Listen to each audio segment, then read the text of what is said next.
Right now, you're on two paths. Path one, you're boosting posts, you're using interest targeting, testing random creatives, and wondering why nothing's converting. Path two, you're using a system, you know your evergreen product, you've tested offers, and your ads actually make you money.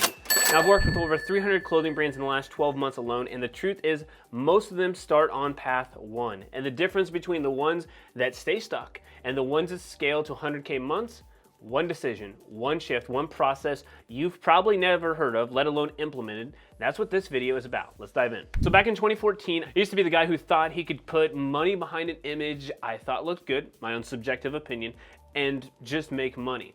My first ever ad, I was running ads for a women's clothing boutique and basically said, if you think this tunic dress is cute, you should buy one. It said buy now, I'm pretty sure. I also had no clue what a Facebook pixel was, which is now changed to data set, whatever. But like, I had no clue what the tracking was or if I set it up correctly. Back then, we did things that were like this. You've probably seen it, and maybe people are still trying to teach this way. You have TOF, MOF, BOF, so top of the funnel, going after a cold audience, middle of the funnel, people who you're warming up, and the bottom of the funnel to like really get those people to convert. That worked back then, and I had some success, but when I didn't, I actually blamed Meta. Maybe you're doing this too. I assumed the platform didn't know how to get my ad to the right people instead of taking ownership for my mediocre marketing. So here's what you're gonna learn in this video. The exact content testing strategy we use to find scalable creative, the offer stack that turns browsers into buyers, and how to build ads outside of Ads Manager that actually convert. Look, you don't need a budget that's $10,000 a month in ad spend to make this work. Most of our best clients' results started with people at $30, $50, $100 a day with zero influencer collabs, and the brands that at scale, they don't have better products. At the end of the day, honestly, I wish that they did, because the ones who have great products, honestly, are struggling more than the ones that have mediocre ones. They just have better systems. I want to walk through our content scaling strategy. So let's talk focused. Most brands run ads for limited drops, seasonal capsules, or one-off graphics, but that doesn't scale. You need to test your system on a product that checks 4 boxes for you. So number one, and there's technically 2 types of clothing brands. You have brands who go more of like the drop method, or you're frequent with drops, i.e. a boutique, or evergreen, where you have a winning product. So I'm looking for these kind of 4 things. Number one, evergreen. Number 2, deep stock. Number 3 is proven to sell. And look, if you guys are brand new, I'm looking at this as competitors. Like, do you sell shorts? I mean, have shorts sold before? T-shirts from streetwear brand that has NFL players on it, like, you know, assuming you have the license, obviously. Have they sold before? But if you don't have either of those, you can create content organically and see which content actually sticks out for your audience and go that direction. Okay, you can make this happen too. All right, and so number 4 is the first impression, right? Great first impression for your brand. If you're a hat company and you lead with like a pair of shorts, well, probably not a great first impression, because they're going to be confused. If you're a streetwear brand and you're going and you know trying something new like a pair of socks, look, I don't care how many socks that you have. I don't care if it's evergreen.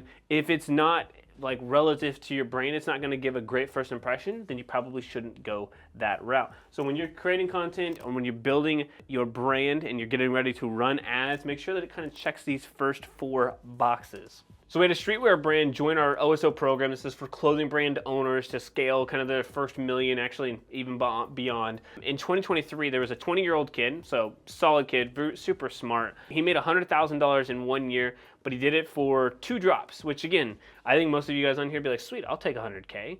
Some of you guys, look, I need to do that in a day. But look, my point is 20 years old, made 100K, let's freaking go. But the other 10 months that he wasn't dropping, he was burnt out. He had dropped out of school. So not saying that's bad, not saying that's good, whatever. He had dropped out of school. He was burnt out and just in a really difficult spot before he joined the program, because he thought all of his friends who were streetwear brands were like, you got to do drops, man.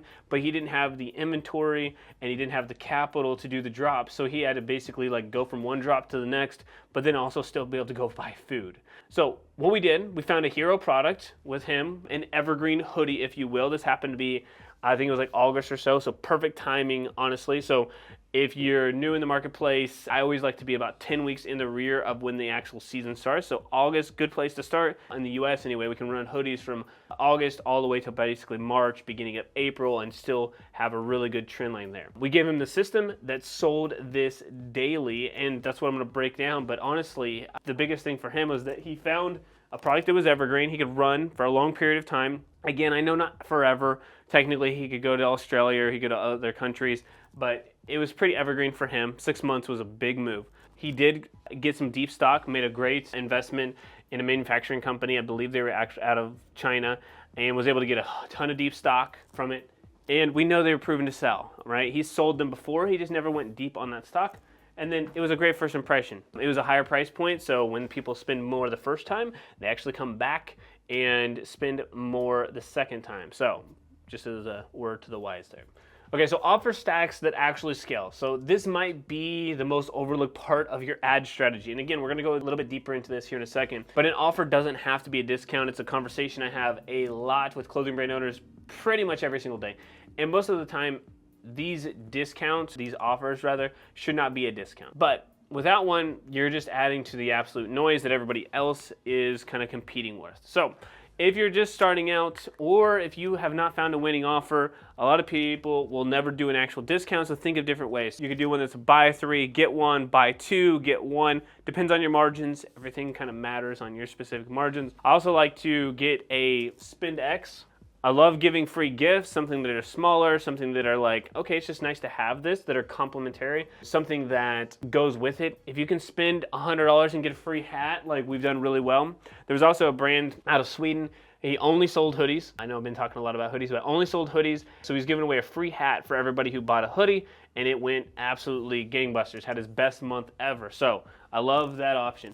Free shipping over a certain amount. This is kind of the entry level if you're just starting out and you're trying to figure out, okay, what can I actually do? I do love free shipping. So Black Friday, Cyber Monday 2023, which I guess I'm hitting on a bunch of stuff from 2023, but there's a boutique client of ours that we were pushing Judy Blue jeans. So we offered a bundle to buy any 2 pairs of jeans, get 1 free. It absolutely crushed. So our average order value stayed over $100. CAC, so cost to acquire the actual customer, was closer to $20, and it scaled without a massive discount. So this denim right here made $98,000. This one right here was just regular broad, but then we had the denim up here that was just V3, $23,000. Judy Blue sale that I was talking about, we used gifts, $135,000. Jeans, bras, $72,000. Did pretty dang well. And we didn't have to do a massive discount. Did really great on cost per acquisition. Our ROAS over on the side, if you really care about that number, was like 4, 5, 6, 7. Most of them were in the 5, 6, or 7s for this. But very powerful, and probably one of the biggest reasons that people actually have success is because they are picking an actual offer. Hey guys, I just want to say a quick hey, howdy, and hello. I'm Aaron, one of the co-founders here at BitBranding, and like I just mentioned, right, we've helped over 300 clothing brands grow online in the last 12 months alone. And if you're looking to scale your clothing brand or boutique, make sure to hit that like and subscribe button.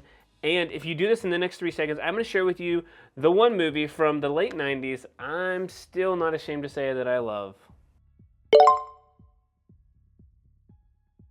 All right, so this is our content scaling strategy deep dive. It's our document, basically. Okay, so it looks very simple. I'm going to walk you through it, but every single clothing brand owner has to bridge the gap between subjective and objective decisions. So I made a lot of bad calls myself by going off of gut instead of data.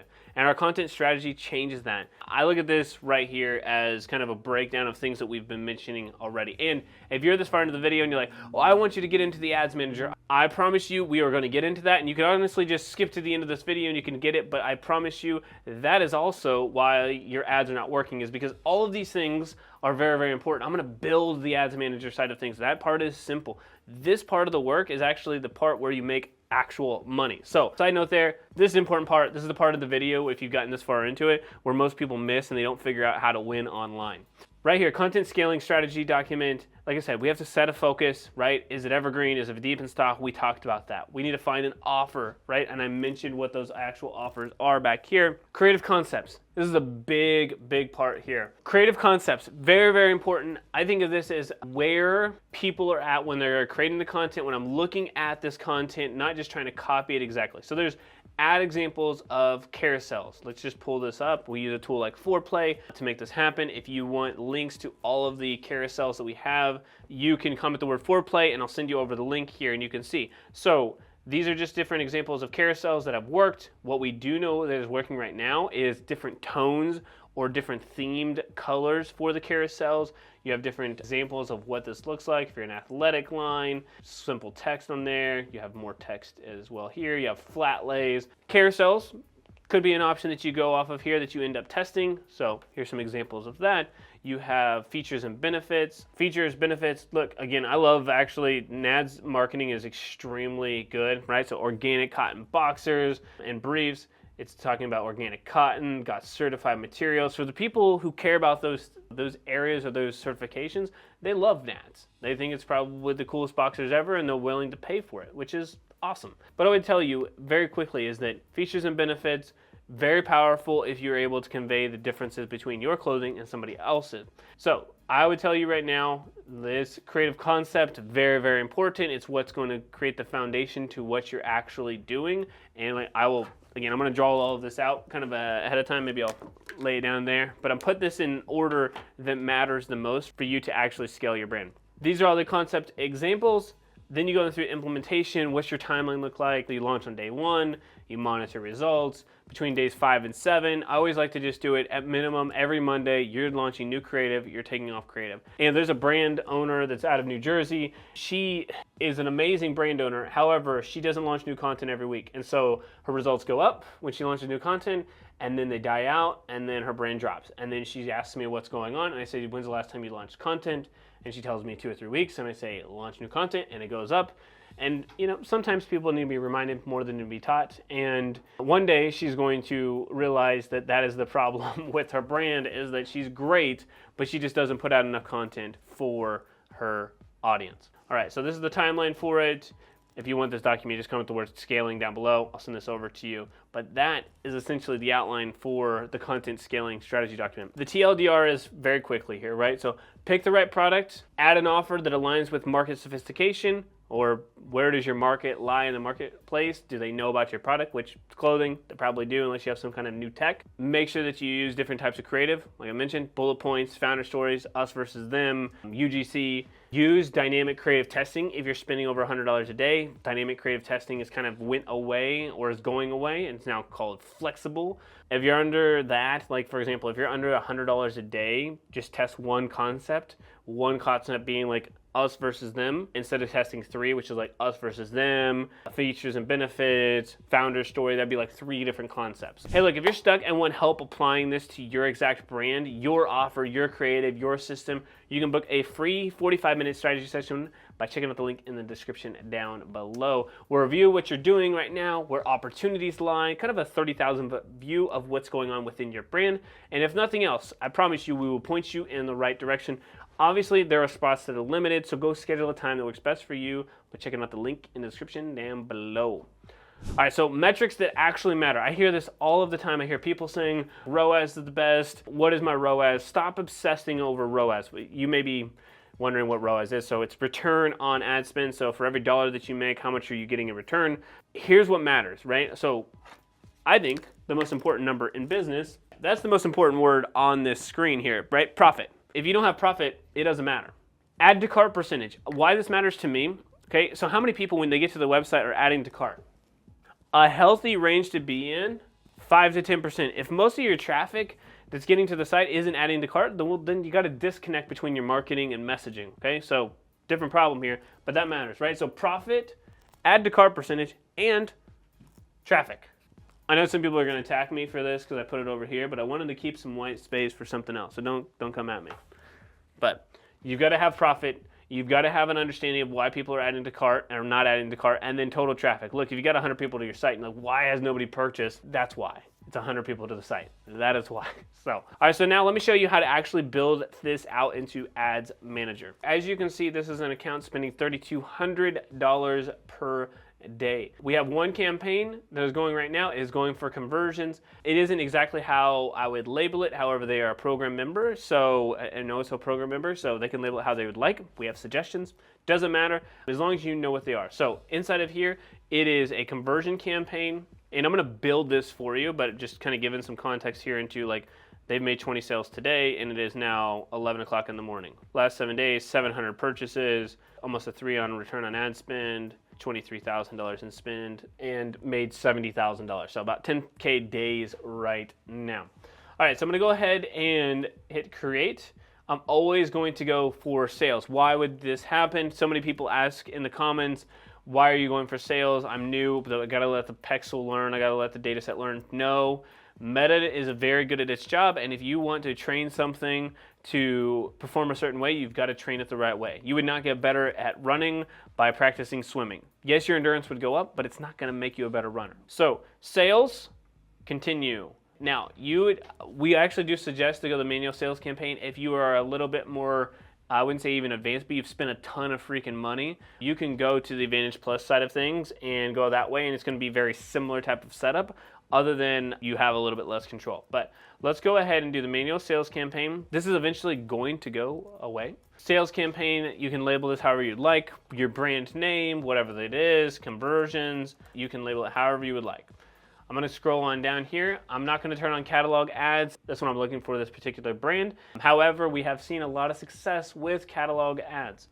Advantage campaign budget optimization. This is CBO, campaign budget optimization. Basically what it's saying is that if you see it this way, it's like this is the campaign level, this is the ad set level, this is the ad level. Basically at the campaign level, it will be able to distribute the budget between different ad sets or different concepts. If it goes back to the us versus them or the features and benefits, all of that budget can be distributed into what Meta believes to be the winning type of creative. So campaign budget optimization, like again, we suggest at minimum $30 a day. I'm gonna do it at $100 a day right here. If you've been spending ads at any point of time, $100 a day, great place to be, great place to start. Don't worry about the A/B testing. Don't worry about any excluded or engaged audiences here. I'm going to hit next. We're gonna hit website only right now. Website and shop is an option. We have seen it work well for some brands and kind of a miss for others. Right now, we are just focusing on just the website side of things versus website and shop. Now, if you got a large social following on Instagram and Facebook, maybe worth testing both of those, okay? So it's not a bad thing. It's just something to make sure to test for yourself. There's not definitive data to say one is better than the other. It's a best case scenario for your brand. If you got no social following on Facebook or Instagram, would the website and shop work? Maybe not as effectively, okay? So discretion, test for your own level. We're gonna keep this broad. Some people call it open targeting. Basically, we're looking at age, gender, location, and then nothing else. And people are like, how are you supposed to target anybody? Because you got a top of the funnel, middle of the funnel, bottom of the funnel. Look, the creative does the targeting for you, right? If you do an ad or you create an ad that has reviews, it's naturally going to be more middle of the funnel than it is going to be top of the funnel. If you create content that is like having a strong call to action for reminding people that they added to their cart, well then that's the bottom of the funnel, sure, but you could also just create content that meets people where they're at, and the Meta will do a very good job of targeting for you. All right, so go ahead and scroll down. I'm maximizing conversions. I am going to make sure to set up my pixel. They call it data set now, and I'm going for purchase. That is the only thing I'm going for. If you label it as going for purchases and then you don't pick the right conversion event, it will go for whatever you labeled it as. So make sure that you have your data set and the conversion events set up correctly. Dynamic creative, you can turn this on. It says it's going away. Again, this is more of like a what is flexible. I think even at this point, we'll see when we get to the ad level, it's still available, but it's actually just renamed as flexible. Go ahead and turn on. We're not turning on anything. If you have a new campaign for a different country, or you have a campaign for a sales that's going on, for example, Father's Day or Christmas or wherever, then you would want to do a separate campaign, and you may want to do an end date. But for most of ours, we're looking for evergreen type of campaigns. That's what we're looking at here. So we're not going to have an end date. You'll turn it off because you're looking at it every day and then specifically changing things out every week. All right, locations, we're going after the United States. If you're going after other countries, for sure you could do that. Minimum age, you can change it. You can also scroll down here to switch to the original options. Okay, and then you can get a little bit more detailed. Maybe you want a range and you're just like, look, I'm looking for women from 25 to 45. Also, I want to challenge you on this. I get this question a lot. Everybody's like, well, my customers are 25 to 55. I was like, you know how big of a range that is? Like at 25, can you imagine if you're older than 25 and you're like 35, 40? Can you imagine yourself at 25? It's like maybe you didn't have kids, maybe you weren't even married, maybe you like all of these things change versus 45. Like, do you got a kid who's like in school? Are you married? Like, there's so many life things that happen. Like before you were in an apartment hanging out with your college friends, now you have like adult friends from work. Like there's so many things that change. So be very, very cautious of like, I understand your clothes are amazing and everybody could wear them, but who is actually going to wear your clothes? I mean, if you don't know, wider range is fine, but for the most part, please don't do the huge 18 to 65. All right, placement in threads. This has actually been giving us issues lately, so if it works for you, great. I'm not even going to try with it right now because it's been running into some issues. It's very new, at least at the time of this recording. They'll work out the bugs and we'll be good to go, and I'm fine with running ads there on threads. I don't personally actually use it that much. I think that the content from Instagram gets posted to threads, so it looks like people are active, but I really don't know many people who are using it. If that's you, awesome, and your audience is there, again, cool. I'm not going to take it away. I'm not going to not do it. So go ahead and hit next. I'm going to pick the Facebook page. Make sure your preview is actually on. You can pick the threads profile. Like I said, you can choose it. If it gives you an error, just kind of go back and then deselect it, and then you can probably do everything as normal. This says create an ad. I'm not pulling anything that's from social that's using the existing post. I am using flexible. As I mentioned earlier, it told me that it's basically getting rid of the DCT or dynamic creative testing, so it is now flexible. Same exact thing. And then now I would add the media. So what I'm going to do is I will have concepts. Advantage plus creative optimization. You can look to see what this is, but it will show you the possible enhancements, which is like turning images into carousels, turning images into content with music. So it's completely up to you. Always do shop now, unless you're actually getting people to learn. If you have an app, make sure to connect your app, make sure the website is set up and clicked correctly. If you have Tripwell, so if you're spending $100 a day and you are not using a tool like Tripwell, then I would highly suggest to do that. They even have a free version. But basically what Tripwell is like, ever since 2021, there has been an iOS update that basically say, we're not gonna pass all this data back to the platform. So if you're logging into your app and it says like, do you ask app to track? That's kind of why, right? So a lot of people opt out, so we're losing a lot of data. And so Tripwell basically allows you to bypass that and gives you the real data. So Meta will tell you, hey, I'm making a 4x return, and really you're making a 5 or a 3. You don't have real data on it. So if you're spending anywhere between, like I said, $75, $100 a day on this, or you're running ads on Meta and Google and somewhere else, like you should really, and email, not the ads on email, but using email, you should know where your sales are coming from. So Tripwell allows you to do that. There is a link in the description down below. You can go check them out. Like I said, there's a free version of it. And I believe if you use the code BitBranding, you get like 15% off. So there's a little plug for you there. But no matter what, whether you use Tripwell or something else, I just want you to start tracking so you know the real data behind your brand. Very simply, I can go over here. I will add media. I would add the images. I want them all to be similar-ish. For example, I would want this to be like do us versus them. I would want them to all be images or all be videos. That's the concept I'm testing, right? It's got to be a fair test. So 3 images, 3 completely different variations of the us versus them. This is just one concept. And let me actually draw this out. So you have the campaign, you have the ad set. Technically with flexible, it's kind of like you turn everything off at this level, but for the explanation here, it's completely fine. So this is concept 1. This would be the same thing. So ad set. And then concept 2 could be features and benefits. This would be concept 2. And if you're spending $100 a day, we would want to do a third one. Again, whatever that would be. So campaign, again, the budget's distributed across all of these. You have 3 different ads inside of here. And then you have 3 different ads inside of here, and then 3 different ads inside of here. And then we're just testing to see which one is actually better. I'm going to pull up some images here. Again, I would want to make sure that they're completely different. So like, here's a flat lay. Here's a flat lay, and then here's a flat lay. Again, it doesn't matter for the example here, but I'm creating these images, primary text. I would want to do proven primary text, new primary text, and then the headline, proven headline.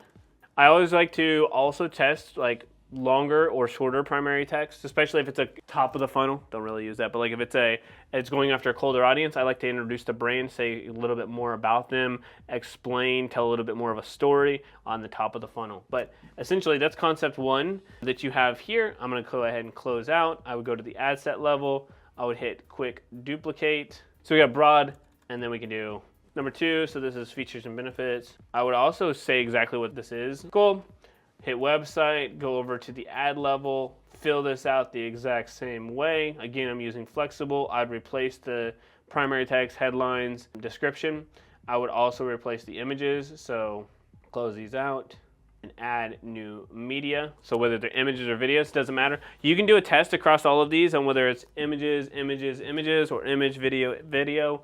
But inside of each concept, it should be image, image, image, or video, video, video, right? So you can mix up the different concepts, but keep the creative the exact same whenever you're testing with inside of the concept. Okay, if that didn't make sense, kind of step back a little bit. Each concept will have the same creative style, so just either image or video, but between different concepts, you could do image or video. So they could spread it out there. The only thing you need to do now is to make sure to check everything, check spelling, check through all of that, take all of the creatives, take all of the information that you have, make sure you have a solid offer, make sure it goes to the right website, make sure you're going to a collection page or product page, and then hit launch.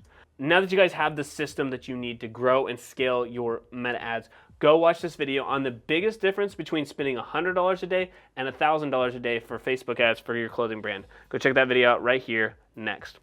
All right, y'all, thanks so much for watching this video. We will see you next time. And P.S., make sure you subscribe.